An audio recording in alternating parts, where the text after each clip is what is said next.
મુકારો સર્વ પાવપણાસી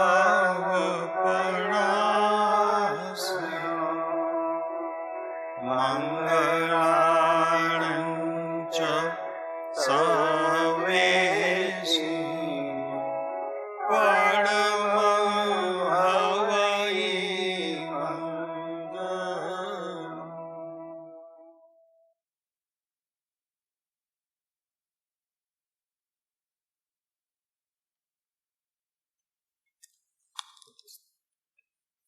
ભાવી આવ્યો મહેન્દ્રભાઈ. અંકુર એક નથી મોહ તણો રહ્યો જ્યાં, અજ્ઞાન અંશ બળી ભસ્મ રૂપે થયો જ્યાં.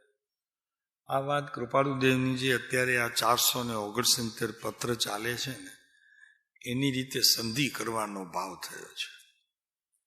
ફરક એટલું જ થશે કે આ વિકલ્પ રૂપે પ્રયોગ છે. અત્યારે નિર્વિકલ્પ તરફ પહોંચવા માટેનો વિકલ્પ છે માત્ર. તો કૃપાળુદેવ જે વાત કરે છે ભિન્ન અભિન્નતાની ભિન્ના ભિન્નની, તો એમાં ફરક માત્ર એટલો જ આવશે. વિકલ્પની ભૂમિકામાં પ્રવેશ કર્યા વગર અને કેટલાક નિર્ણયો વિકલ્પમાં જ થશે. નિર્વિકલ્પમાં તો કંઈ કરવા જેવું છે જ નહીં. વિકલ્પની સ્થિતિની પૂર્ણતા નિર્વિકલ્પતાનો જન્મ. એટલે એમ ભાવ થયો કે અંકુર એક નથી મોહ તણો રહ્યો જ્યાં, અજ્ઞાન અંશ બળી ભસ્મ રૂપે થયો જ્યાં. કૃપાળુદેવ શું કહે છે?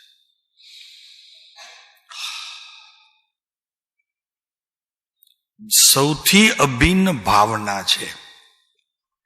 સૌથી અભિન્ન ભાવના છે. વસ્તુ તો ભિન્ન અભિન્ન એ વિકલ્પે કહી કૃપાળુદેવે. જગતમાં તારું અસ્તિત્વ ક્યારેક ભિન્ન પણ છે અને ક્યારેક અભિન્ન પણ છે.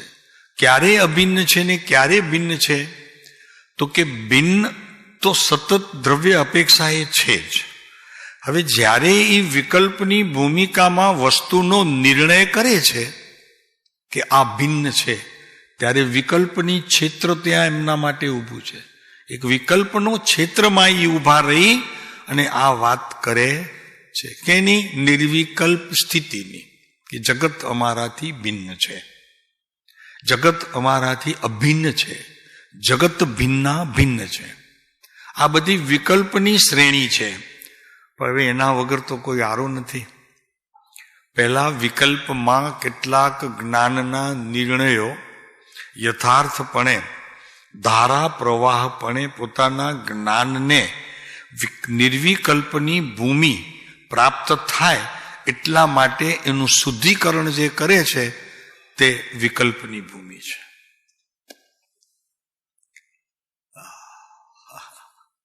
સેજે કીધું આ તો બહુ સરસ વાત છે.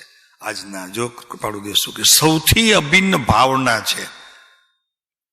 એટલે કે જે સમયે ભાવના નામ વિકલ્પની ભૂમિકામાં નિર્વિકલ્પ દશાની એકાગ્રતાનું જાપ કરે છે.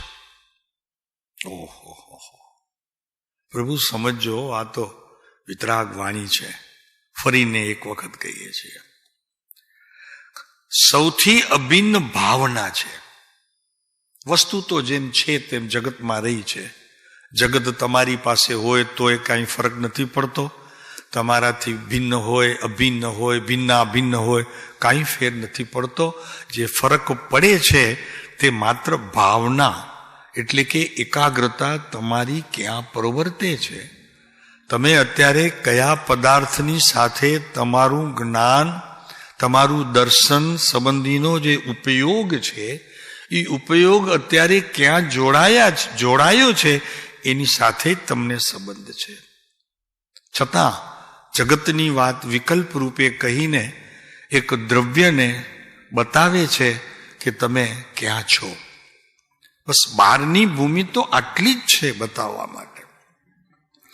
બાકી તો ભાવના એટલે તમારો ઉપયોગ જ્યાં છે ત્યાં તમે વિકલ્પ રૂપે અત્યારે છો કે નહીં એની તપાસ કરતા રહો. કારણ કે તપાસ એટલા માટે કરવાની છે કે પુરુષાર્થની ક્યાં ખામી રહી ન જાય. કૃપાળુદેવ લખે છે કે સૌથી અભિન્ન તો ભાવના છે તારી. જગત જગતની જગ્યાએ છો, તું તારી જગ્યાએ છો. અને જ્ઞાનની જે વિધિ ચાલે છે એ ક્રિયારૂપ છે. થોડું કામ ચાલ્યા કરે છે. ક્રિયાની ભૂમિકામાં વિકલ્પ અને નિર્વિકલ્પની દશા જણાય છે, પણ એ દશા ખરેખર તે સમયે નથી, ત્યાં છે તો પોતાની પાસે. ઓહો, કેટલું ઝીણું પણ જુઓ તો આ વિતરાગ માર્ગ છે પ્રભુ. અંકુર એક નથી, મોહ તણો રહ્યો જ્યાં. તો શું એ મોહને એમણે ટાળ્યો? તીર્થંકરોએ મોહને ટાળ્યો છે? વાણી અપેક્ષા એમ આવશે. વાસ્તવિકમાં મોહનો કોઈ એક અંશ પણ તીર્થંકર પરમાત્માએ ટાળ્યો જ નથી. તો એમણે શું કર્યું છે કે જ્યાં મોહ નથી ત્યાં જઈને વાસ કર્યો છે.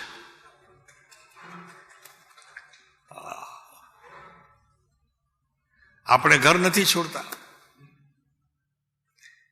આપણને ગમે છે મોહ એટલે ઘર નથી છોડતા. ગમે ત્યાં બહાર જઈએ, સારા કાશ્મીર જઈએ, ફરવા માટે જઈએ, યુરોપ જઈએ, સ્પેન થઈએ, ઇટલી જઈએ, ગમે ત્યાં જઈએ, પેરિસ જઈએ, પણ ઘર નથી છૂટતું. કેમ? એવું શું છે ઘરમાં? તો કે એક મોહ. બસ મોહના કારણે આ સંસાર છે. ઉપજે મોહ વિકલ્પથી સમસ્ત આ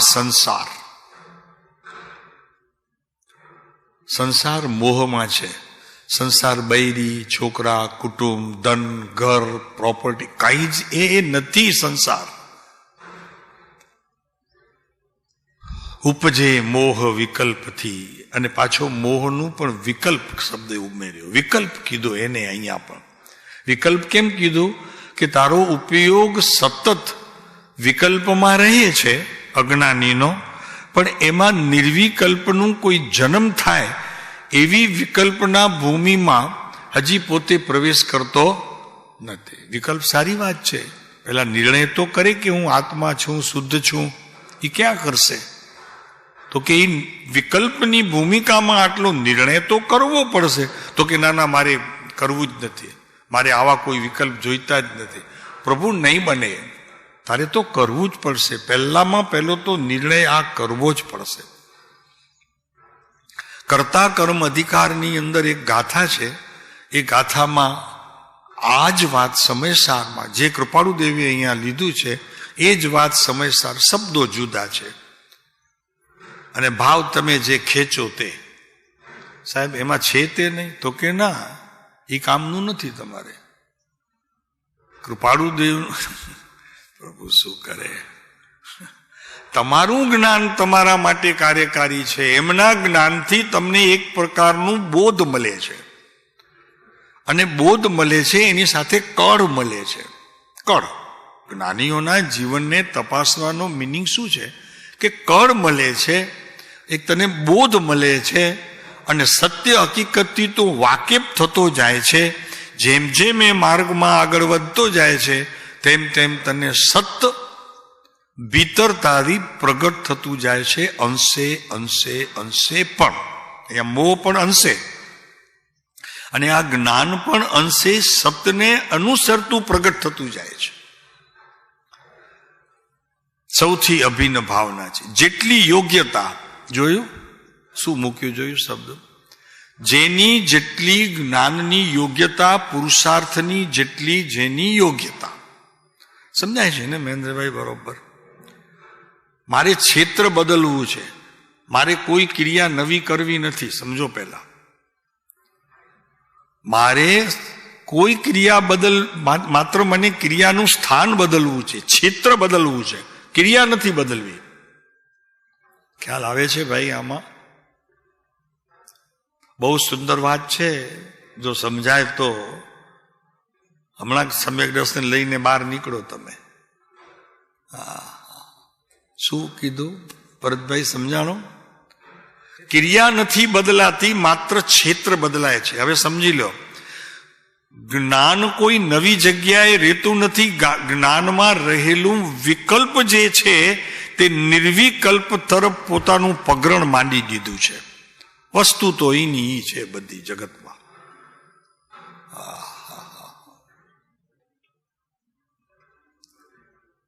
બહુ અદભુત વાત છે. પ્રભુ આગપાળુદેવનું પત્ર છે ને, જે 449 ગજબનું પત્ર છે. એક એક પત્રો જો કે બધા આવા જ છે. લોકો સામાન્ય રીતે શબ્દોથી એને વાંચે, પણ એની ભીતર જાય તો ખબર પડે કે ખજાનો છે અંદરમાં, તો ખજાનો છે. આત્મા પ્રાપ્ત થાય એનો ખજાનો છે. લોકો બિચારા શું કરે ખબર નથી, એટલે વ્રત તપ જપ કરી અને મુક્તિ માને છે.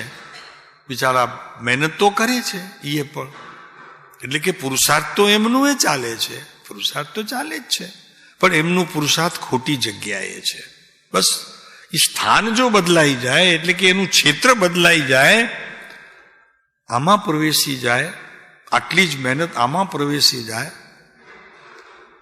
મુક્તિ ચરણ ચૂંટતી આવે, માંગવું ન પડે કોઈની પાસે.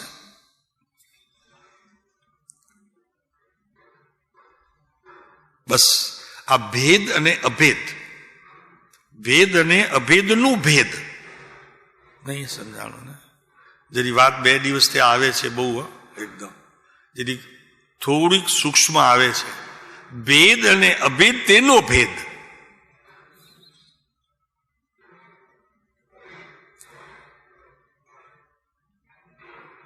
શાંતિભાઈ આવું છે પ્રભુ. શું થાય?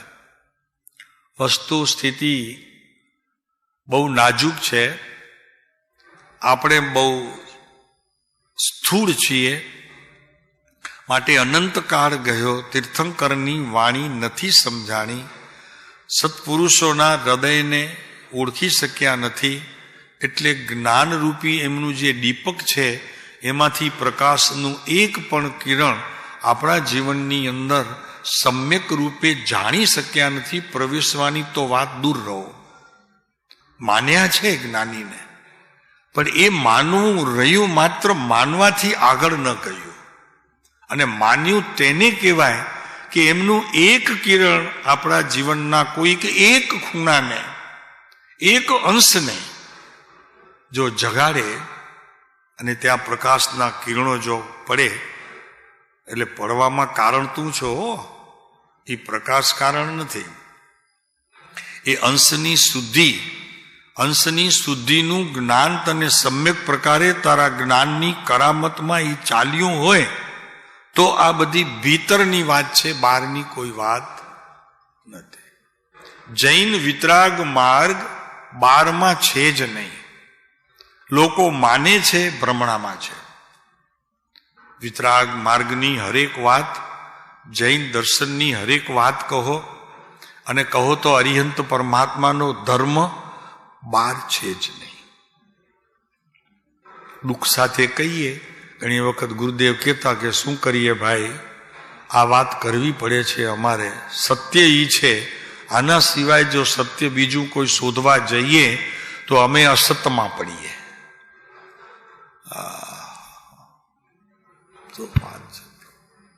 કેટલી જવાબદારી છે જો તો ખરા.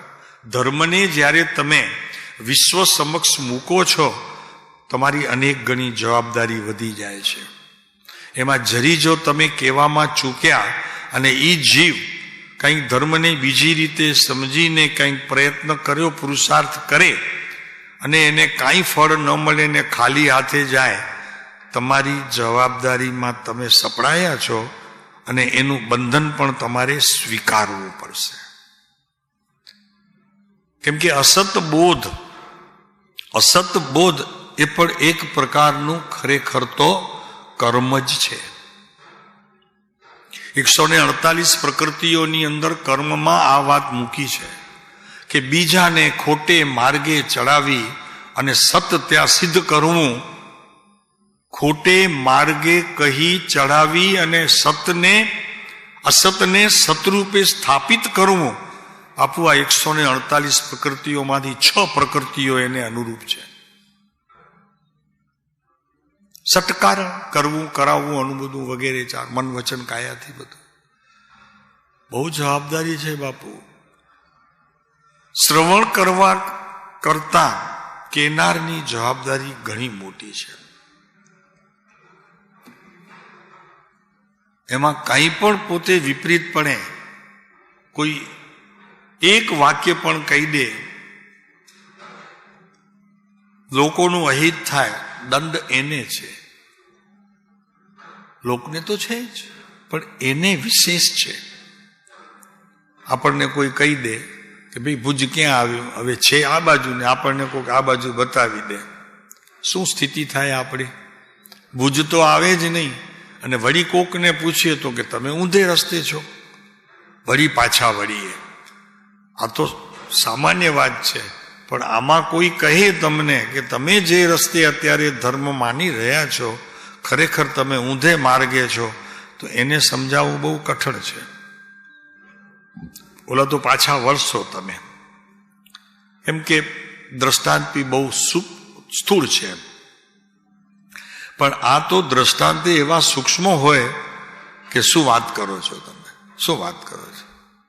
આ બધું કે છે શાસ્ત્રમાં, બધા આચાર્યો મુનિઓ દીક્ષા લે છે, એ બધા ખોટા છે, તમે જ એક સાચા છો. એટલે ઓલું કઠણ છે. જેટલી યોગ્યતા જેની વર્તે છે તે પ્રત્યે તેટલી અભિન્ન ભાવની સ્ફૂર્તિ થાય છે. અહીંયા સ્ફૂર્તિ થાય છે નામ નિર્વિકલ્પ. પોતાની જે ચર્યા, હવે એને જે પ્રવેશ કર્યો છે તેમાં એકદમ પ્રવેશ કરી જાય, એનું નામ સ્ફૂર્તિ છે. અને એની સામે બરોબર મૂક્યું છે કે એ જે નથી માનતા, નથી સ્વીકારતા, એ પ્રમાદથી સહિત છે. સ્ફૂર્તિની સામે પ્રમાદ મૂકી દો. ભરતભાઈ સમજાય છે ને બરોબર? ફરી એક વખત લઈએ છીએ. સૌથી અભિન્ન ભાવના છે કઈ? કે એવું જ્ઞાન. કેવું જ્ઞાન? કે જે એક ધારાનું વર્તન સર્વ જગત પ્રત્યે કરવું, એવું જે જ્ઞાન. આ વ્યવહારની વાત બહુ સ્પષ્ટ કરીને બતાવી, અને સાથે નિશ્ચયને એવી રીતે જોડી દીધું છે કે તમારે સૂક્ષ્મ ઉપયોગ સિવાય આ તમને પકડાશે નહીં. અને એ જરૂરી છે કે તમારી વિકલ્પ અને નિર્વિકલ્પની ભૂમિકામાં જે અભેદપણું છે, એ અભેદપણાને ગ્રહણ કરીને, જેમાં ભેદ જ નથી, જેમાં અભેદપણું પણ નથી, ભિન્ન ભિન્ન નથી, ભેદ નથી, અભિન્ન નથી, એવા પદાર્થને તમારે પકડવું છે. એટલે સ્ફૂર્તિ શબ્દ વાપર્યો કૃપાળુદેવ. કેવો શબ્દ વાપર્યો છે! હવે અહીંયા પ્રમાદ નથી એમ કરીને આખી આગળની બધી લીટીઓ એને પાછું વ્યાકરણમાં ભેરવવું પડે, એટલે સ્ફૂર્તિ શબ્દ મૂકી દીધો. આ જ્ઞાનનો મહાસાગર છે, ક્ષયોપશમનો તો મહાસાગર છે. એટલે તો ગુરુદેવ વારે ઘડીએ કહેતા કે આના જેવો ક્ષયોપશમ વાળો પુરુષ આ પંચમ કાળમાં થશે જ નહીં. છઠ્ઠા કાળમાં તો ધર્મ નથી, અને પછીનો છઠ્ઠો કાળ એવો જ છે, પછીનો પાંચમો એવો છે. 84,000 વર્ષ સુધી તમે વિચાર કરો, શ્રીમદ જેવો કોઈ ક્ષયોપશમ વાળો પુરુષ નહીં થાય. એમ એક જ્યારે જ્ઞાની ધર્માત્મા અને ભાવિ તીર્થંકર જ્યારે કહેતા હોય, પ્રભુ એનું મહાત્મ્ય તો કેટલું આવે આપણા. જેની તેની વાત નથી પ્રભુ. આ કેનાર પુરુષ કોણ છે કે જેણે આમાંથી ખેંચી કાઢ્યું છે કે નહીં, ક્ષયોપશમ અત્યારે શ્રીમદનું જે છે એવું ક્ષયોપશમ તો આ 84,000 વર્ષમાં કોઈ પુરુષ નહીં આવે. અરે પ્રભુ, શું ધરતી વાજણી થઈ ગઈ? એવા પુત્રને જન્મ નથી આપી શકતી? ભાઈ તમારે જે સમજવું હોય તે સમજો. વસ્તુ સ્થિતિ આ છે પ્રભુ. એવા શ્રીમદ મળ્યા પછી, મેં ગુરુ માન્યા પછી, એમના વચનામૃતનું શ્રવણ, અધ્યયન, ચિંતન, મનન કર્યા પછી મહેન્દ્રભાઈ મારે આમ જવું પડે પ્રભુ? શું વાત છે? આમ જવું પડે મારે? ના ના પ્રભુ, બિલકુલ નહીં. સૌધર્મ ઇન્દ્ર અહીંયા આવે, જે કોઈ આવે એને સમ્યક દર્શનનું દાન કરવાની જવાબદારી ભગવાન શ્રીમંદરે એમને કહ્યું છે, જાઓ જે યોગ્ય જીવ હોય તેને આપી આવો. પણ સાહેબ, મારી નિર્ણય કરવો યોગ્ય અયોગ્યનો તો પહેલા તો મારા જ્ઞાનને ખોટું પાડું. તો કે જાઓ, પછી બધા જે આવે તેને આપજો. ભગવાને એમ કહ્યું કે જે આવે તેને આપજો. જવાબદારી કેટલી વધી ગઈ કે કોઈ વ્યક્તિ રહેવી ન જોઈએ. સૌધર્મ ઇન્દ્રની નજરમાં આ સમ્યક દર્શનની જ્યાં પ્રભાવના થાય છે ત્યાં કોઈ વ્યક્તિ રહી ન જાય. રહી જાય તો જવાબદારી કોની? સૌધર્મ ઇન્દ્રની. ઠપકો કોને મળે? પ્રભુ તમે વિચારો, તમે નહીં પ્રાપ્ત કરો તો ઠપકો એમને મળશે. આ તમને કબૂલ છે?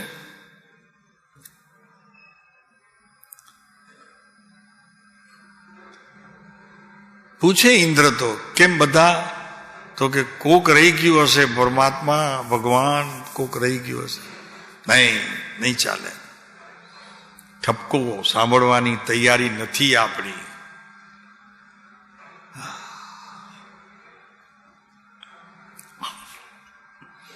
જેટલી યોગ્યતા જેની વર્તે છે, જોયું અહીંયા પણ યોગ્યતા ઉપર જ વજન છે. શાસ્ત્રોની અંદર આ યોગ્યતા શબ્દે બહુ જ સુંદર સુંદર વાતો જે કંઈ મૂકવામાં આવી છે, છેલ્લે બધું કહી દે આચાર્ય, પછી છેલ્લે એ મૂકી દે યોગ્યતા. તમારી યોગ્યતા એ ધર્મ છે. ધર્મ વિશ્વના મહાપુરુષો પાસે છે, પણ તમારી યોગ્યતા એ તમને તે પ્રાપ્ત થશે. એમની પાસે છે અને તમે એનો સંગ કરો છો, એમને તમે માનો છો, ભગવાન ને તમને પ્રાપ્ત થઈ જાય એમ નહીં. પ્રભુ યોગ્યતા એ પ્રાપ્ત થશે. આ વાત પણ જેટલી યોગ્યતા એ સમજાશે તેટલું જુઓ ને. અજ્ઞાન અંશ બળી ભસ્મ રૂપે થયો જ્યાં. આમાં અજ્ઞાનના અંશ બધા ભસ્મ થઈ ગયા. એટલે શું થયો?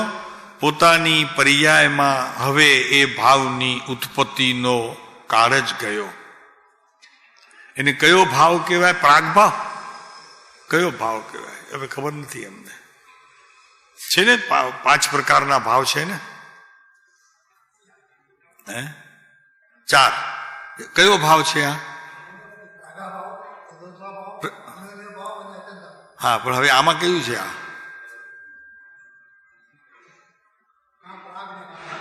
લગભગ પ્રાગભાવ છે. અમે કીધું પ્રાગભાવ છે. એ પ્રાગભાવ અમે કીધું તો બરોબર. મેં કહું વરી જરાક પંડિતો પાસે ચોખવટ કરી લઈએ ને.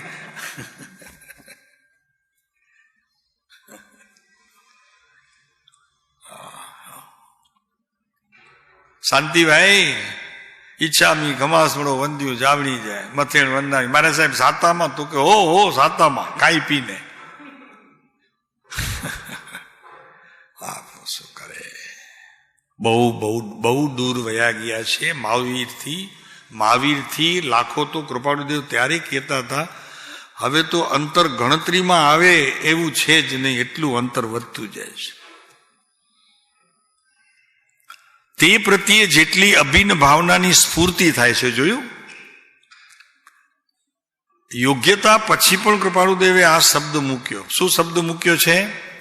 કે જેવી જેની યોગ્યતા તે પ્રમાણે વર્તે. તે પ્રત્યે, એ યોગ્યતા પ્રત્યે તેટલી અભિન્ન ભાવની સ્ફૂર્તિ થાય છે. ભીતર પ્રમાદના અંશો મૃત્યુને શરણે થઈ જાય છે, એટલે સ્ફૂર્તિ આવે છે. આત્મા જાગ્રત રહે છે, નિરંતર જાગ્રત રહે છે ઉપયોગમાં. ત્રિકાળી ધૂતો જાગતો છે, એને તો જગાડવાની જરૂર નથી. પણ પ્રત્યેક પર્યાયમાં સ્ફૂર્તિમય વાતાવરણ. પ્રમાદનો કોઈ એક અંશ પણ છે નહીં. આપણે પ્રમાદ કોને કહીએ? આળસને. ગમે નહીં, જવું ન ગમે, ક્યાં આવવું ન ગમે, વાંચવું ન ગમે, ધ્યાન ન ગમે, કાંઈ ન ગમે, એ આળસ છે. આ સ્ફૂર્તિની સામે બરોબર મૂક્યું છે પ્રમાદ. એક વખત આ સ્ફૂર્તિને તો આવવા દો. ભીતર ભીતર એક વખત સ્ફૂર્તિને આવવા દો. હે, મને હવે મારા આત્મા સિવાય કાંઈ ગમતું નથી. એવું એક વખત જો થઈ જાય ને તો એ વિકલ્પની ખરેખર ક્ષેત્રની ભૂમિકામાં એક વખત નિર્વિકલ્પના અંશો એ જ ક્ષેત્રમાં, ક્ષેત્ર નહીં બદલે, ક્ષેત્ર એ જ હશે, વસ્તુ સ્થિતિ બદલી જશે. એક વાત સમજી લો, ક્ષેત્ર છે ને ભીતર તમારું જેમ છે તેમ જ રહેવાનું છે. તમે ગમે તેટલા પાપ કરશો તો પણ ને પુણ્ય ગમે તેટલું કરશો તો પણ, શુભાશુભ ભાવ કરશો કે શુદ્ધ ભાવ કરશો, ક્ષેત્ર બદલવાનું નથી. અનંતકાળનું મરણ આવશે, અનંતકાળ મર્યા કરશો તો એ ક્ષેત્ર નહીં બદલે. ભીતર કોઈ પણ ક્ષેત્ર બદલે નહીં. એનું નામ કહેવાય ધ્રુવ. એની અંદર રહેલા ભીતર કોઈ પણ ગુણો ફેરબદલ નહીં થાય, એને કહેવાય ગુણ. અને એને અનુસરતી જે કોઈ પરિણતિ આવે તેને કહેવાય પર્યાય. અને એને જે જાણે સમ્યક પ્રકારે જાણે એટલે માણે હો તરત જ. કારણ કે જાણવાપણું અને માણવાપણું પછી બે ભેદ નથી, એમાં એક જ છે. જે સમયે જણાય છે તે જ સમયે મણાય છે. આ વાત પત્ર જરાક બહુ ઓલું આવી ગયું, શું કહેવાય, ન સમજાય એવું.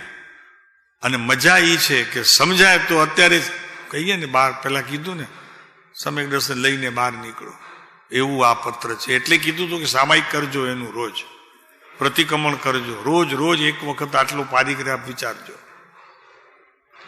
અને પાછું એકાગ્રતાપૂર્વક વિચારજો, માત્ર શબ્દો નહીં. સ્ફૂર્તિ થાય છે, અભિન્ન ભાવની સ્ફૂર્તિ થાય છે. એટલે અભિન્ન ભાવની સ્ફૂર્તિ થાય છે એટલે ભીતર જે મારું પરિણમન ચાલે છે, ઉપયોગની મુખ્યતાએ જે મારું પરિણમન ચાલે છે, એ પરિણમનની અંદર પરિભ્રમણ હવે નથી એવી મારી તે જ્ઞાનને જાણવાની પ્રત્યેક સૂક્ષ્મ ઉપયોગે હું ક્રિયામાં જ છું.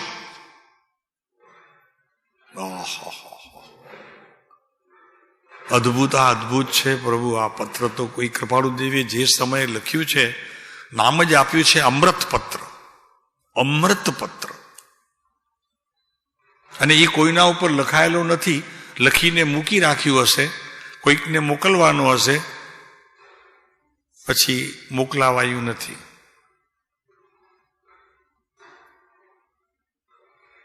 તૈયારી કરી હશે પહેલા લખવા વખતે કે કોઈકને મોકલવું હશે, પછી એમને વિચાર આવ્યો હશે કે હજી જરાક વહેલું મોકલાવું છું, ભલે હજી પરિપક્વ થાય. એમ કરીને એવા પત્રો કૃપાળુ દેવીએ ઘણા લખી મૂક્યા છે, પણ કોઈના ઉપર પછી મોકલાવ્યા નથી જેના નામ નથી.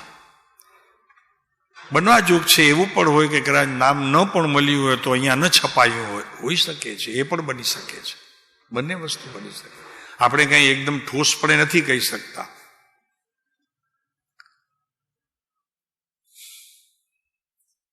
તે પ્રત્યે જેટલી યોગ્યતા છે તે પ્રત્યે તેટલી અભિન્ન ભાવની સ્ફૂર્તિ થાય છે.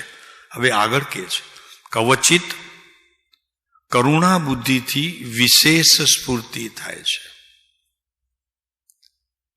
તમને સમજાણું આ કરુણા બુદ્ધિથી એટલે કોની કરુણા, કોના માટે, કોનાથી उत्पन्न? चेतन अच्छा मालूम होता है क्या? पहले तो ऐसे ही लिख दिया, स्फूर्ति यानी पर्याय की ताजगी, यानी पर्याय में उपयोग आत्मलक्षी. कभी अनुभव कर लेता है, कभी नहीं होता है, छोड़ देता है, ऐसे भी नहीं है, मगर नहीं होता है.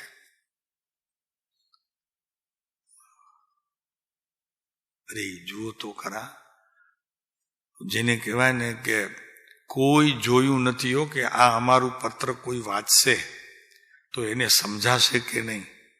કૃપાળુ દેવે કાંઈ વિચાર્યું નથી. એ તો વરસી પડ્યા છે સ્ફૂર્તિમાં, વરસી પડ્યા છે.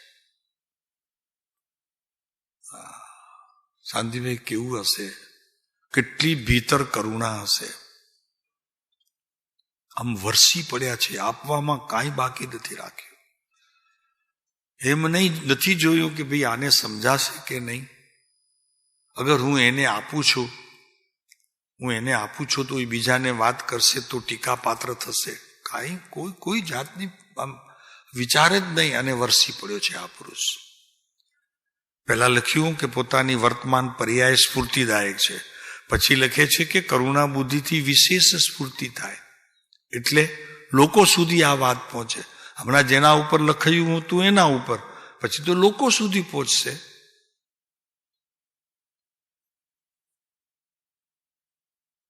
કરુણા છે ને ભાઈ, શું કરે? કરુણાનો જન્મ થયો ભીતર, તે પર્યાયમાં કરુણાનો જન્મ થયો, તો કરુણાનું કામ કરશે. એમને ક્યાં કરવા જવું છે? એ આને નહીં ને આને આપજો, આને નહીં ને એવું ક્યાં કરવું છે? કરુણા તો કરુણા છે. એટલે તો બોલો છો તમે, એ કરુણા ના કરનારા, તારી કરુણાનો કોઈ પાર નથી. કોણ બોલે ખબર છે? પાર નથી. જેને હવે સમાવવાની જગ્યા નથી, એટલું ભરાઈ ગયું છે, એ બોલે. પણ હજી કરુણાનો એક અંશ પણ જેના જ્ઞાનમાં પોતાની પર્યાયને સ્ફૂર્તિરૂપ નથી કરતો, એ કેમ કહી શકે?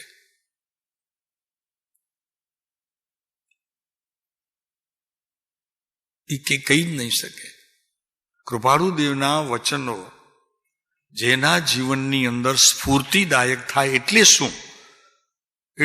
સ્ફૂર્તિદાયક થાય એટલે શું? તો કે પ્રત્યેક આવા વચનો પોતાના જીવનની અંદર કલશરૂપ થાય. ધજા તો છે, દાંડીઓ છે, પણ ઉપર કળશરૂપ થાય. કળશરૂપ થાય એનો અર્થ શું? ઓલું કળશ નહીં હો. કળશરૂપ થાય એનો અર્થથી કે આ ગાથામાં જેટલું છે એટલું તો આવ્યું છે, પણ વિશેષ આવ્યું છે એ કળશ રૂપે અમે મૂક્યું છે. નહીં સમજાણું? જેટલું કીધું છે પ્રભુ આપે એ કળશમાં, એ તો સમજાણું બરોબર. પણ જે અમારી પાસે એ કળશની માત્રા જેટલી ભોગવાય તેટલી ભોગવાણી, પણ એનાથી વિશેષ આ જ્ઞાને જ્યાં યાત્રા કરી, સફર કરી, અને એમાં જે ઉભરાણું તે કળશ છે.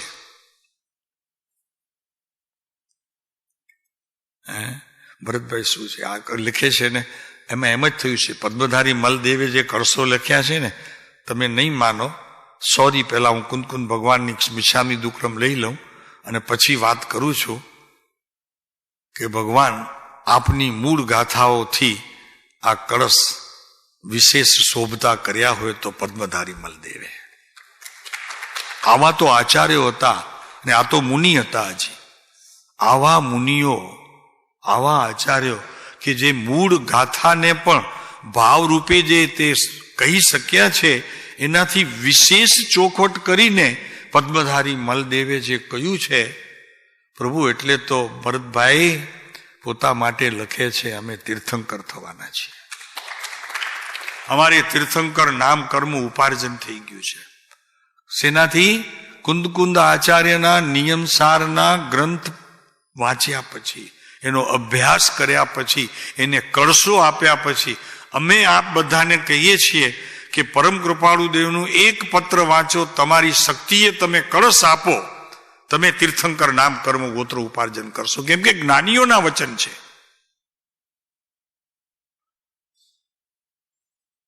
બિલકુલ આમ થયું છે. એક પત્ર વાંચો, એને કળશ આપો. આપી શકશો? ખીલવટ કરો, ખીલવટ ભીતર જ્ઞાનની. જ્ઞાનને બાંધી ન રાખો. તમારું જ્ઞાન કેવળ જ્ઞાનની ભૂમિકાને સ્પર્શ કરે એટલું વિશાળ છે, અને એમાં કોઈ ગુણ ઓછો નથી, એક ગુણ ઓછો નથી કે જે કેવડી પાસે હોય ને તમારી પાસે ન હોય. પ્રયત્ન તો કરો, પણ પ્રયત્ન નથી કરવું આપણને. આપણો એ વિષય નહીં. આપણે થોડા જ ક્યાંય લેખક છીએ, કેમ કમલેશભાઈ? આપણે ક્યાંય થોડા જ કવિ છીએ. પ્રયત્ન કર્યો ક્યારે કવિતા રચવાનો?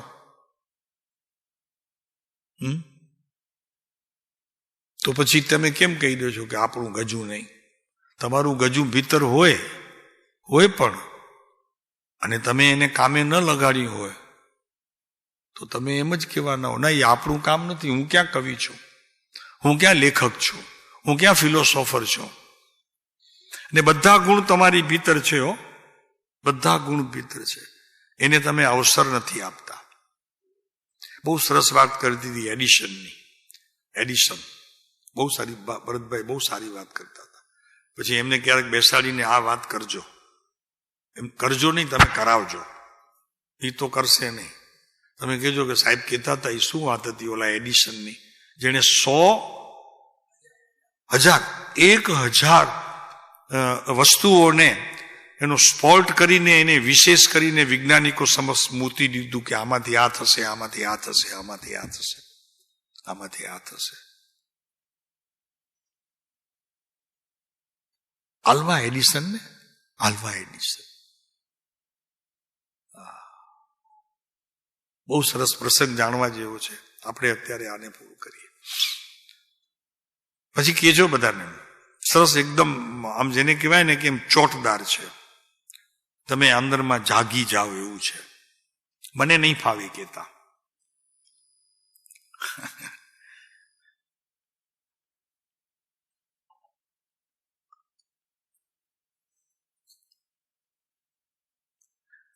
કવચિત કરુણા બુદ્ધિથી વિશેષ સ્ફૂર્તિ થાય છે. કરુણા બુદ્ધિથી લોકોને જે આ મળ્યું છે, અમને એમ કે છે કૃપાળુદેવ કે અમને જે મળ્યું છે લોકોમાં અમારી વહેંચણી કરવી છે. આ કરુણા બુદ્ધિ છે.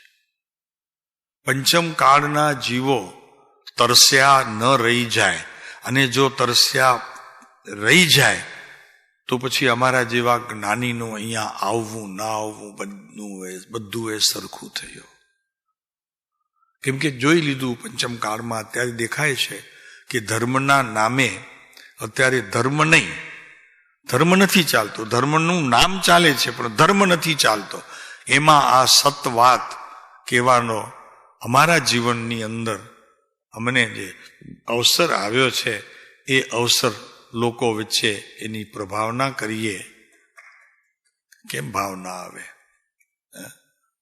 તમારી કોઈ સારી વાત તમારા જીવનમાં આવે તો તમે બીજાને કેવા કેટલા તલપા પડતા. નિંદા ટીકાની વાત નથી, પણ સારી વાત તમારા જીવનમાંથી કોઈ આવી, આજે કોઈ સારો પ્રસંગ તમારા જીવનમાં જાણવા મળ્યો તો એમ થાય કે ના કોકને ભાગીદાર તો કરીએ એમાં. અને ભાગીદાર એવાને કરીએ કે જે સમજી શકે. સાંભળીને વયો જાય એવાને નહીં, એવાને ભાગીદાર ન કરાય. અગર તો અર્થ ન સમજી શકે એનો, એવાને તો કંઈ કહેવાનો મતલબ નથી. એટલે એક વાત તમારી વાત એ છે કે કૃપાળુદેવની વાત, કૃપાળુદેવને એમ લાગ્યું કે આટલા બધા આવ્યા છે એમને કેવા જેવી છે એટલે તમને ભેગા કર્યા છે. તમે ભેગા થયા નથી. સમજો, તમારામાં આ પુરુષે પાત્રતા જોઈ લીધી છે એટલે તમારા સુધી વાત એને પહોંચતી કરી છે. આ વાત યોગ્યતા છે, તમારી યોગ્યતા છે, પણ એ યોગ્યતાનું ખરેખર જે વિસ્તાર થવો જોઈએ એમાં તમે પ્રમાદ સેવતા રહી જાઓ છો. અત્યારે બધા બેઠેલા છે, બધાને કૃપાળુદેવ પ્રત્યે તો અનહદ પ્રેમ છે.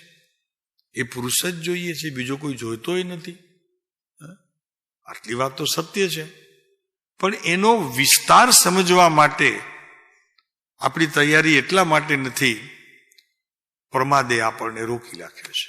આ 15 પ્રકારના જે પ્રમાદ છે ને રોકી રાખ્યું છે. આગળ ચાલીએ. કરુણા બુદ્ધિથી વિશેષ સ્ફૂર્તિ થાય છે, પણ વિષમપણાથી કે વિષય પરિગ્રહ આદિ કારણ પ્રત્યયી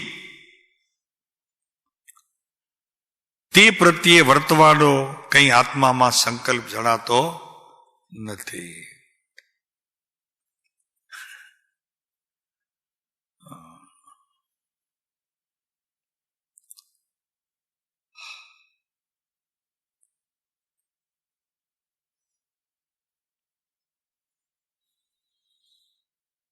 આત્મજીવનની અંદર પોતે એવા ઓતપ્રોત થઈ ગયા છે કૃપાળુદેવ. આત્મજીવનની અંદર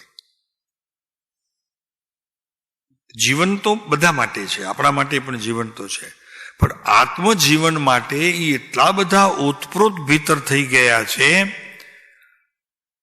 કે સામાયિકમાં બેસે છે, સામાયિક નથી ચાલતી, ચારિત્ર દશા આવીને ઊભી રહે છે.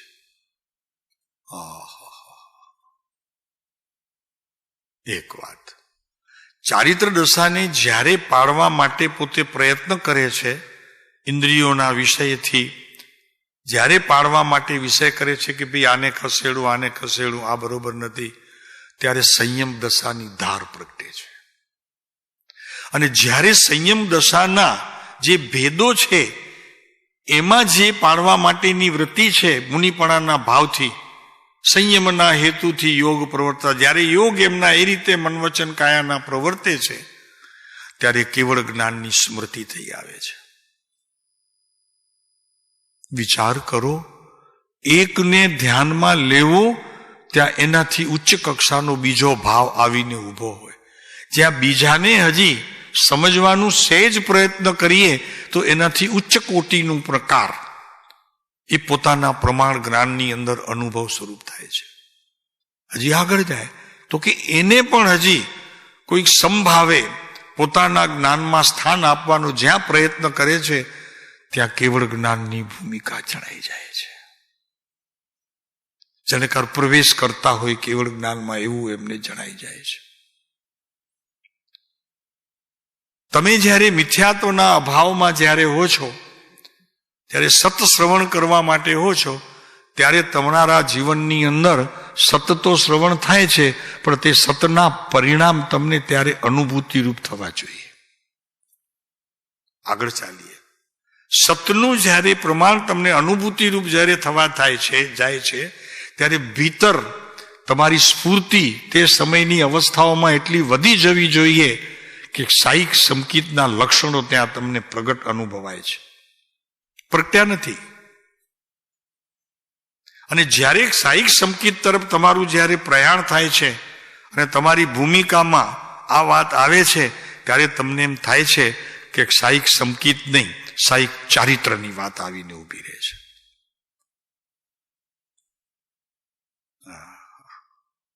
આટલા પારિગ્રાફમાં આ વાત આવી છે. વિષમ અવિષમ, સમાન અસમાન,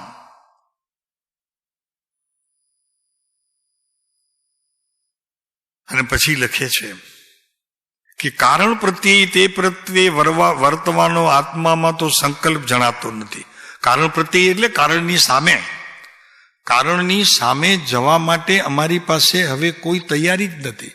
કારણનું સ્વીકાર કરવું છે કાર્યમાં. અમને શું કીધું ભરતભાઈ? જે કારણ પ્રત્યય અમારે જવાનું છે, પ્રત્યય એટલે સામે, તો તે જ સમયે અમે એ કારણને કાર્યરૂપે માણવા ઈચ્છીએ છીએ. કારણને તો એમને રહેવા દીધું છે, એને એના કાર્યને અમે માણીએ છીએ. માણવા જવું છે, માણશું વગેરે વાતો પ્રત્યય શબ્દ સૂચન છે. કારણ પ્રત્યય. પ્રભુ આ શું છે? આ જ્ઞાનીઓની દશા કૃપાળુ દેવે આ પત્રની અંદર, મને લાગે છે પત્ર મૂકી એટલા માટે દીધો છે. કોઈને પણ લખવા માટે પ્રયોજન કર્યું હશે, પણ પછી મૂકી દીધું છે કે આ નહીં સમજી શકાય લોકોને, એટલે જેને મોકલવું હશે તેને. વિષમપણાથી કે વિષય પરિગ્રહ આદિ કારણ પ્રત્યે તે પ્રત્યે વર્તનાવાનો કોઈ આત્મામાં સંકલ્પ જણાતો નથી. અત્યારે જ્ઞાનની સ્થિતિ અમારી એવી છે કે કોઈ નવા સંકલ્પની ભૂમિકા ઊભી કરવી નથી. કેમ કે જે સંકલ્પે પોતાની ભૂમિકામાં રહીને જે કાર્ય સિદ્ધિ અમને અત્યારે અનુભૂતિ સ્વરૂપ કરાવી રહી છે, માટે એને નથી છોડવું, કારણ કે એમાંથી જ નિર્વિકલ્પતાનો જન્મ થશે એમ અમને હવે ભાષ્યમાન થાય છે. માટે એને કારણ કાર્યને હવે અમારે વિશેષ કાંઈ પણ ટચ કરવું નથી. જેમ છે, જેમ થશે, જેમ યોગ્યતા હશે તેમ પરિણમશે. આ પરિણમશે તે જ અમારા માટે યોગ્ય હશે. આવો નિર્ણય અહીંયા મારો પ્રભુ કરે છે. ગહન વાત છે શિષ્ય આ કઈ સંક્ષેપે છે. વાત આવી છે એટલે કરવી પડે છે. પછી કૃપાળુદેવના ભાવમાં કોઈ બીજો કોઈ ભાવ હોય અને અમે કોઈક એને જુદી રીતે રજૂ કરતા હોઈએ તો મિચ્છામી દુક્કડમ છે. આ પુરુષની સાથે મિચ્છામી દુક્કડમ છે. વિશેષ કહ્યું હોય તો નહીં લઈએ મિચ્છામી દુક્કડમ. પ્રભુને કહીશું અમે એના અધિકાર નથી, તમે કહો તો મિચ્છામી દુક્કડમ લઈએ. અને કદાચ ન્યૂનપણે કદાચ કહી લીધું હોય તો મિચ્છામી દુક્કડમ એક વખત નહીં 3 વખત એમની પાસે લઈ ગઈશું.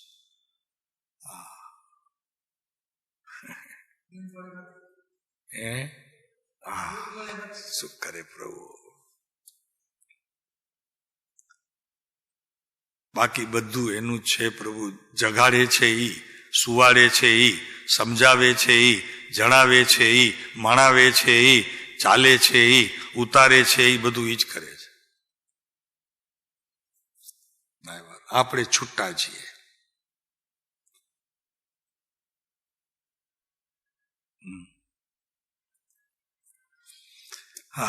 જેમ સ્થિતિ આત્માની છે તેવી સ્થિતિ છે. વિશેષ શું કહીએ? અવિકલ્પ રૂપ સ્થિતિ છે. અવિકલ્પમાં શું હોય? ગમે તે એક ભાવને લે એટલી સ્વતંત્રતા તેને બક્ષવામાં આવે છે. કોઈ પણ એક ભાવને. વિકલ્પમાં ઘણા બધા ભાવો, એમાંથી પસંદગી કરીને એક ભાવને લઈ લે, એને અહીંયા કહેવામાં આવે અવિકલ્પ રૂપ સ્થિતિ. વિકલ્પો ઘણા હોય. જ્ઞાનની ભૂમિ મોટી છે, દર્શનની એક જ છે એટલે 2 છે, કા વિપરીત કા સમ્યક. આ તો સમ્યકની વાત છે એટલે એક જ છે નહીં. દર્શનના ઘણા ભેદ છે, મુખ્ય કરીને ભલે 8 છે, પછી રીધિ સિદ્ધિઓને મેળવો તો 64 થાય છે. कितनी होती है? 64. બધી રીધિ સિદ્ધિઓ લેતા આવો તો. પણ અહીંયા એક જ વાત કરે છે. અવિકલ્પ રૂપ સ્થિતિ છે. વિશેષ શું કહીએ? અમારે કંઈ અમારું નથી. બસ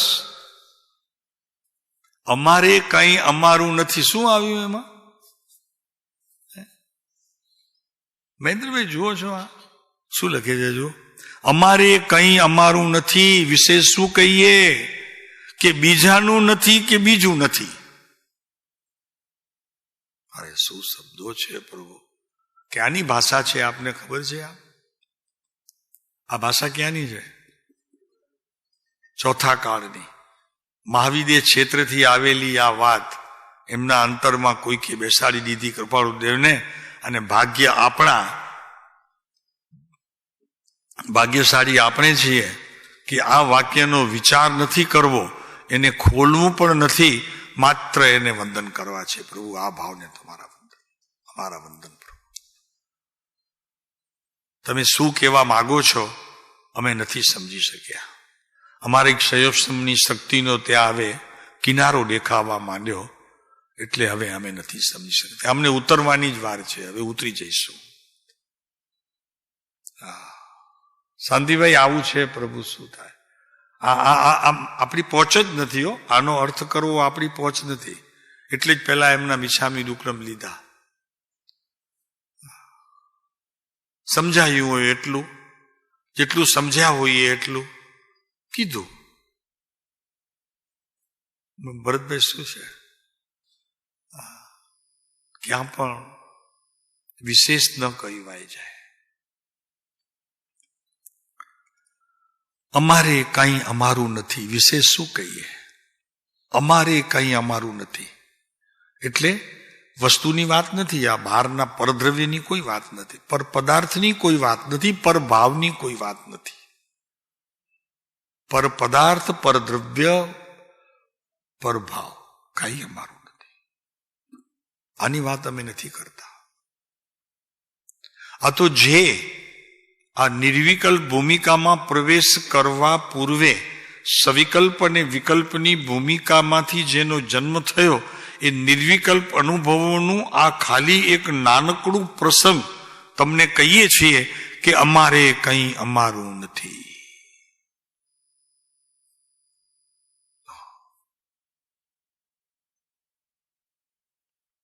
આ જ્ઞાનની વાત સુધીની વાત છે.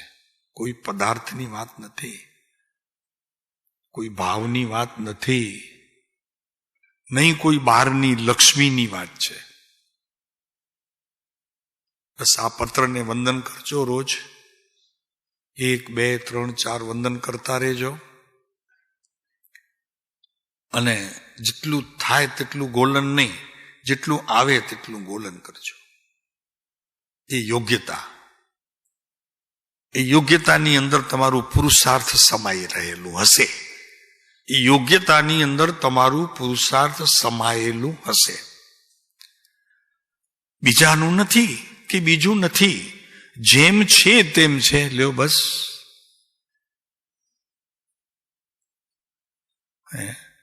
શું છે? જેમ છે તેમ છે. અને પછી આગળ, જેમ સ્થિતિ આત્માની છે તેવી જ સ્થિતિ છે. અમે કંઈ આગળ પાછળ એનાથી ચાલતા નથી. જેમ આત્મા છે તેમ અમે છીએ, અને જે અમારું છે એ બીજાનું નથી, અને જે બીજાનું છે તે અમારું થઈ શકે નહીં. અને હવે પછી કે છે કે જેવી સ્થિતિ આત્માની છે તેવી સ્થિતિ અમારી છે. આત્માની સ્થિતિ કંઈક જુદી છે, મૂળ સ્થિતિની વાત છે. અહીંયા પરિણમન રૂપની વાત નથી. ધ્રુવમાં જે ખજાનો છે એની વાત છે, અને એમાંથી જે પર્યાયો આવે છે એની વાત ચાલે છે. એટલે લખે છે કે જેમ સ્થિતિ આત્માની છે તેવી સ્થિતિ છે. સાહેબ, એને કેવળ જ્ઞાન કહેવાય કે નહીં? તો કે નામ નહીં આપતા, નામ નહીં આપતા. સમજાય છે કૃપાળુદેવે આ પત્ર કેમ મૂકી દીધો હશે.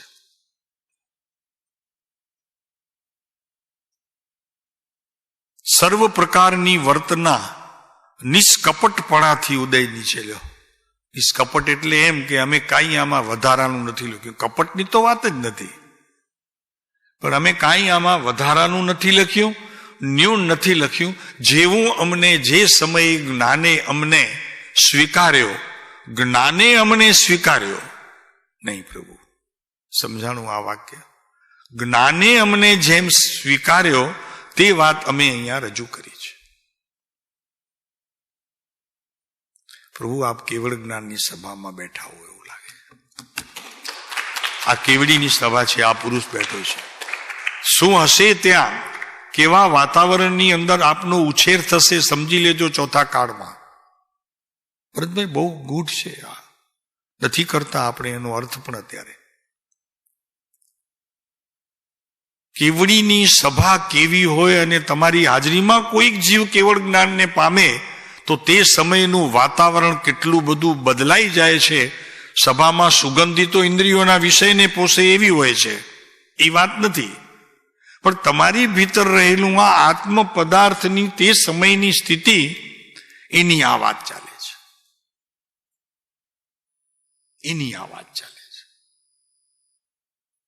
માટે કહીએ છીએ કે તમે અત્યારે આ બેઠા છો ને, એ ભગવાનના સમોસણમાં બેઠા છો.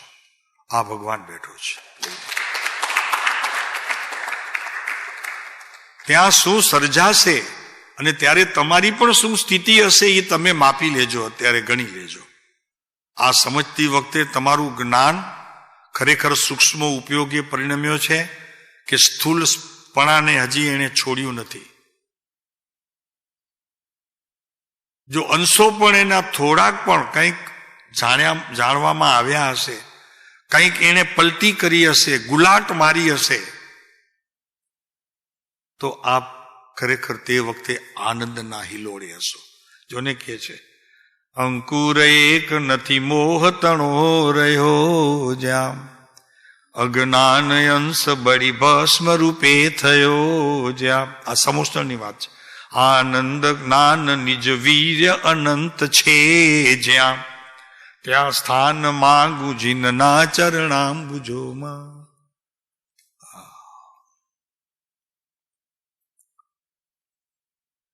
જો તો ખરા, જે આબમાં આ જગત પરમાણુ તુલ્ય.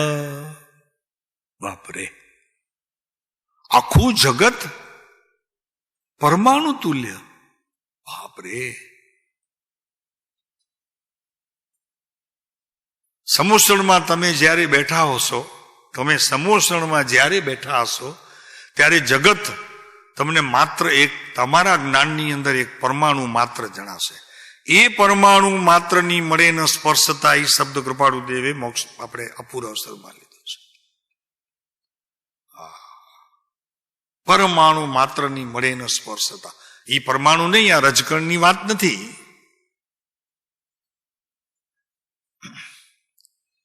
જે આબમાં જગત આ પરમાણુ તુલ્ય, તે અંતહીન નભનું જય પૂર્ણ જ્ઞાન. તમારા જ્ઞાનની અંદર બધું જ પ્રવર્તતું હશે, છતાં તમારા અભિપ્રાયની અંદર અને તમારા તે સમયની અવસ્થામાં ચલણ કોનું હશે? અંશ, એક અંશ, પરમાણુ એક અંશ. જણાતું બધું હશે છતાં કાંઈ નહીં.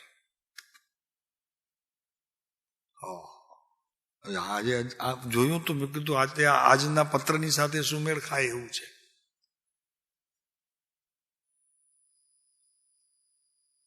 તે અંતહીન નભનું જય પૂર્ણ જ્ઞાન, સૌ દ્રવ્યના યુગ પદે ત્રણ કાળ જાણે. ભૂત ભવિષ્ય વર્તમાન નહીં, ત્રણ કાળ એટલે અધો ઉર્ધ્વ મધ્ય. કેમ કે જગતની વાત છે. ઉર્ધ્વ, અધો, નીચે, ઉર્ધ્વ, ઉપર, મધ્ય. આપણે છીએ ત્યાં.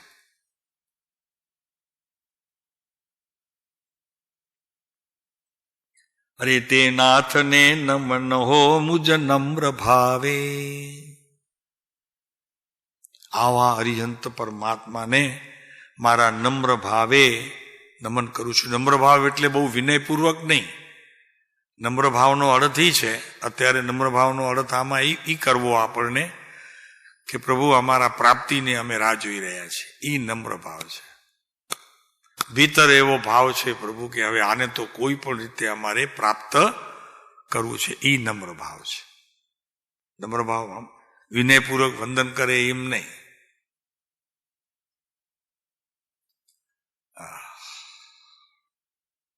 તે નાથને નમન હો મુજ નમ્ર ભાવે, દૈવી સમો શરણમાં નહીં રાગ કિંચિત. જુઓ તો ખરા, લાખોની મેદની હશે પણ કોઈ જીવની અંદર તે સમયે રાગની ઉત્પત્તિનો કોઈ ટાણું નહીં હોય. ઉત્પન્ન જ ન થાય રાગ. આ ભગવાનનું અતિશય.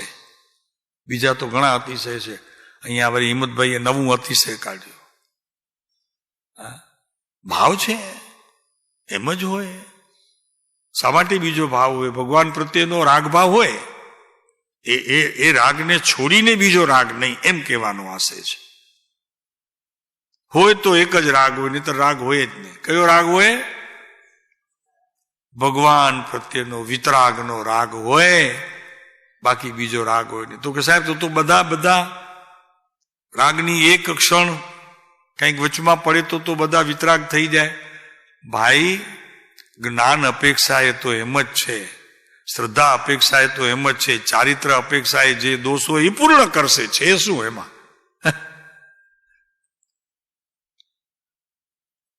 જ્ઞાન અને શ્રદ્ધા અપેક્ષા એ તો આજ વાત છે. ચારિત્રના દોષથી રાહ જોવી પડે તો ભલે જોવી પડે, કાંઈ વાંધો નહીં.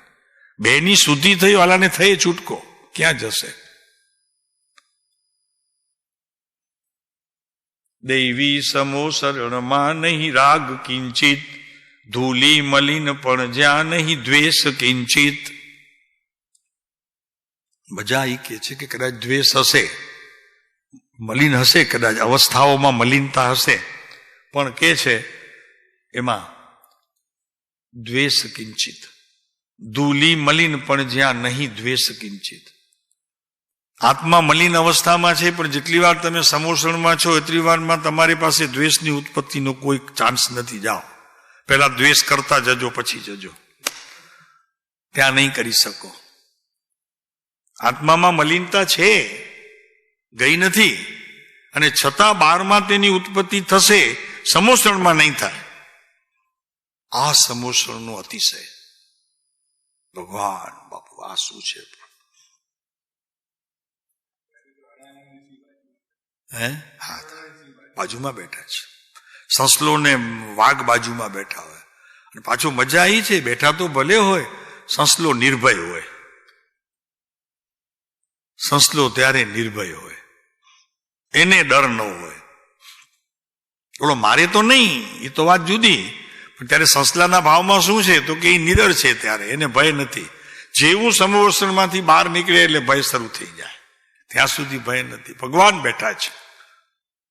તમને હમણાં લાગે છે આ કૃપાળુદેવમાં કોઈ ભય લાગે છે? મરણનું આ તે બીમારીનું કઈ લાગે છે? ન લાગવું જોઈએ. લાગતું હોય તો જરી સંભાળજો. એને ટાળવા માટે વિશેષ થોડાક પ્રયત્ન કરતા રહેજો. લાગવું જ ન જોઈએ. મંદિરમાં, જીન મંદિરમાં પરમાત્મા પાસે, વિતરાગ પરમાત્મા પાસે ડર ન લાગવો જોઈએ. કોઈ એવો વિચાર પણ ના આવવો જોઈએ. આવે તો સમજજો કે મારી ક્યાંક ત્રુટીઓ છે. તમે જ્યારે સ્વાધ્યાય કરતા હો, સ્વાધ્યાય સાંભળતા હો, ત્યારે તમારે આવો કોઈ વિચાર પ્રવેશે તો સમજવું કે મારા જીવનમાં હજી ઘણી કચાશ છે. ત્યારે ડર ન હોવો જોઈએ, ભય ન હોવો જોઈએ. અધ્યયન કરતા હો, ચિંતન કરતા હો, મનન કરતા હો, એટલું જ નહીં, પણ આ ખબીર ખેણું ઉપર મૂક્યું અને જો ભય આવતો હોય તો પ્રભુ સમજજો કે હજી મારી ઘણી અધુરાશ છે. ક્યાંક અધુરાશ છે, પૂરી કરું. કોઈ વિચાર ના આવવો જોઈએ. આ ખબીર ખેણું આપ્યું છે હમણાં, તે વખતની વાત કરીએ છીએ હમણાં. ડર ન લાગવો જોઈએ, કોઈ પ્રકારનો ભય ન લાગવો જોઈએ. ન મરણનું, ન રોગનું, ન ધનહીનતાનો, કોઈ પણ ન લાગવું જોઈએ. ધૂલી સમો શરણ કેવળ જ્ઞેય જેમાં, બસ કેવળ જ્ઞેય રહી ગઈ. એનું કાર્ય પોતે બંધ કરી દીધું. જ્ઞેય પદાર્થે એના કાર્યનો વિસ્તાર જ્ઞાનમાં પ્રવેશે એવી વિધિને એને બંધ કરી દીધી. જ્ઞેયના વિભાગે જ્ઞાનમાં જઈને તમને ભૂલાવે ચડાવવાનું બંધ કરી દીધું. પ્રભુ શું છે? જ્ઞેય તો જ્ઞેયમાં છે, પણ તમે જ્ઞાનમાં ત્યાં ઉતરો તો એ જ્ઞેય તમારા જીવનમાં કાર્યકારી થાય. બંધ. મહેન્દ્રભાઈ સમજાણું ને? નવીનભાઈ આવ્યું ખ્યાલ? આપ બધા જ્ઞેય છો, મારે શું સંબંધ છે તમારી જોડે? આ પૂરું થશે ખતમ. સૌના ઘરે, અમે અમારા ઘરે. આ બધું જ્ઞેય છે. એમ સમોસણ જ્ઞેય છે. સમોસણ આખું જ્ઞેય છે. ભગવાન બેઠા છે, જ્ઞેય છે તારા જ્ઞાનમાં. નહીં મારે અહીંયાથી જવું જ નથી, એમ નહીં બને. અને જો બનતું હશે તો તું ગાંડો છો. તારે ડાયા થવું પડશે પહેલા. અને કાં ડાયો હોય તો વધુ ડાયો થવું પડશે.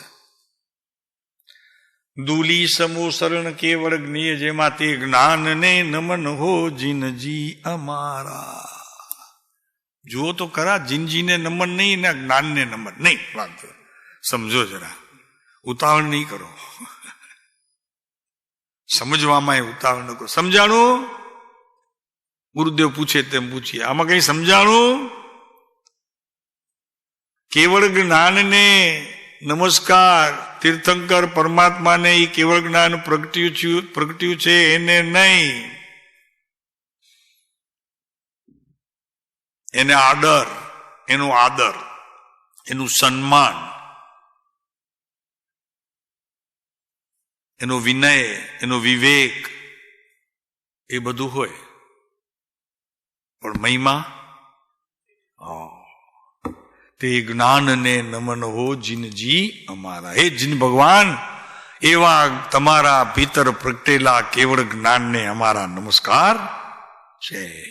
સમદભદ્ર મહારાજ પણ એમ જ કહે છે કે તમારી પાસે આટલા બધા ઇન્દ્રો ને નરેન્દ્રો ને સકેન્દ્રો ને નાગેન્દ્રો ને બધા આવે છે, આટલું લાવ લશ્કર સાથે આવે છે, બધા તમને પગે લાગે છે, તમારા પાછળ 7 પ્રાતિ હારે છે, અશોક વૃક્ષ સુર પુષ્પ વૃષ્ટિ દિવ્ય ધુનિશાભર ભા મંડલમ દુંદુભી રાતપત્રમ સત પ્રાપ્તિ હારે. આ બધા ભલે છે, એ તો દેવોની રચના છે. તમારું આમાં કાંઈ નથી. વાત ન કરો, અમે એને જોઈને તમને વંદન નથી કરતા. લ્યો, આવી ખુમારી આચાર્યો પાસે હતી. આ દિગંબર આચાર્યો પાસે આવી ખુમારી હતી. નામ લખ્યું છે કૃપાળુદેવની ભાષા. પછી સિંહ જેમ ગુફામાંથી બહાર આવતો હોય ને ત્રાળ નાખે એમાં હરિભદ્ર આપણે સંમતભદ્ર ભગવાન આચાર્ય આવી સિંહમાં બહાર આવ્યા. જાણે ભગવાન શું સમજો છો તમારા મનમાં? તમે એટલા માટે માનશો? તો કે ના બાબુ, આ વીરતાનો ધર્મ, મહાવીર વીરતાનો. આમને એમને એમ લખ્યું હશે? આમ લખ્યું હશે, ઓ દુષ્મકાળના દુર્ભાગી જીવો, વર્તમાને વિદ્યમાન વીરને ભૂલી ભૂતકાળની ભ્રમણામાં કા રાચો પ્રભુ? તમારે મહાવીરને જોવું છે?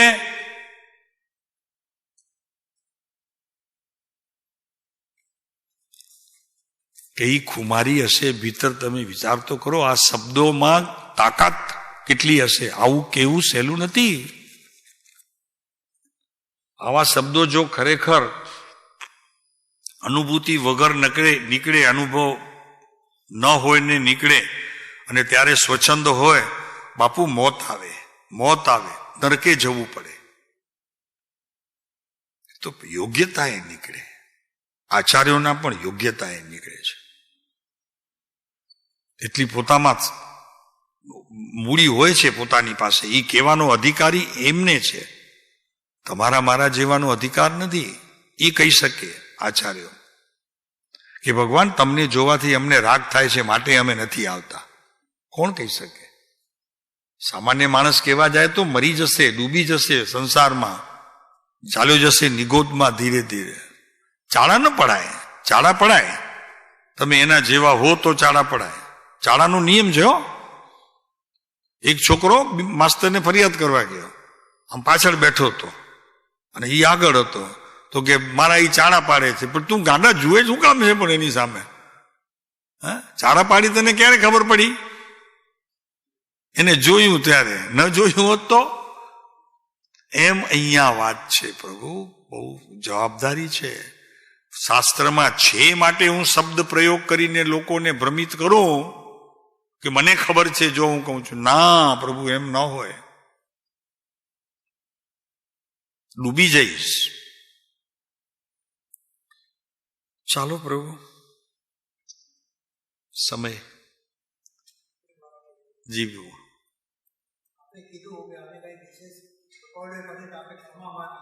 જી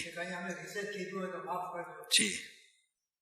ભગવાન કુંભના આચાર્યની ગાથાઓ ને એમ પદ્મપ્રભુ માનવ દેવધારીએ કળશ આપી અને એને કેટલી વિશેષ ડિસ્કસ કરી એમ આપે.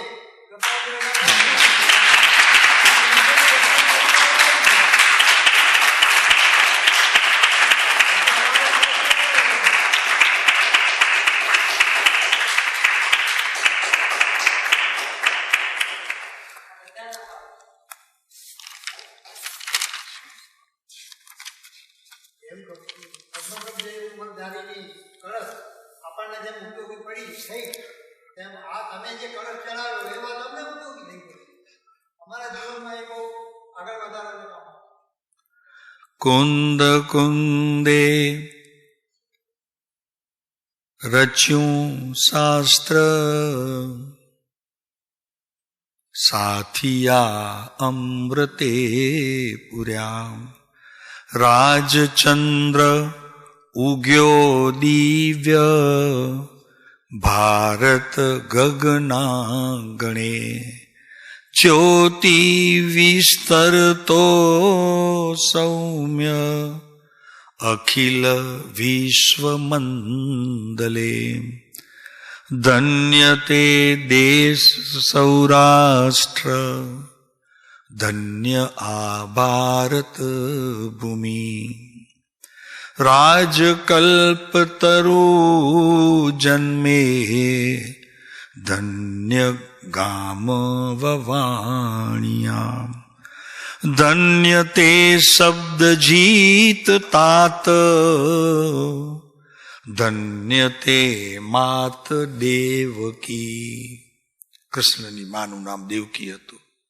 આમનું દેવા માનું અમે અહીંયા દેવકી કરી નાખ્યું. ધન્ય તે શબ્દ જનિત તાત, રવજીભાઈ. ધન્ય તે માત દેવકી, 24-19ની પૂર્ણિમા ધન્ય કાર્તકી.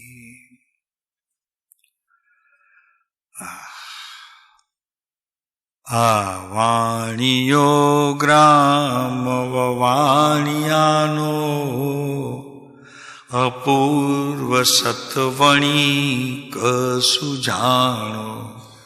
વ્યાપાર રત્ન ત્રયાનો અનન્ય, કરી લયો આત્મ લાભ ધન્ય. સ્વયં પ્રકાશી સ્વરૂપે પ્રકાશતા, સ્વયં સદા જે જયવંત વર્તતા. તે સંતના સંત મહંત વર્તતા, શ્રી રાજને હો દેવનંદ વંદના. તે રાજને હો દેવનંદ વંદના.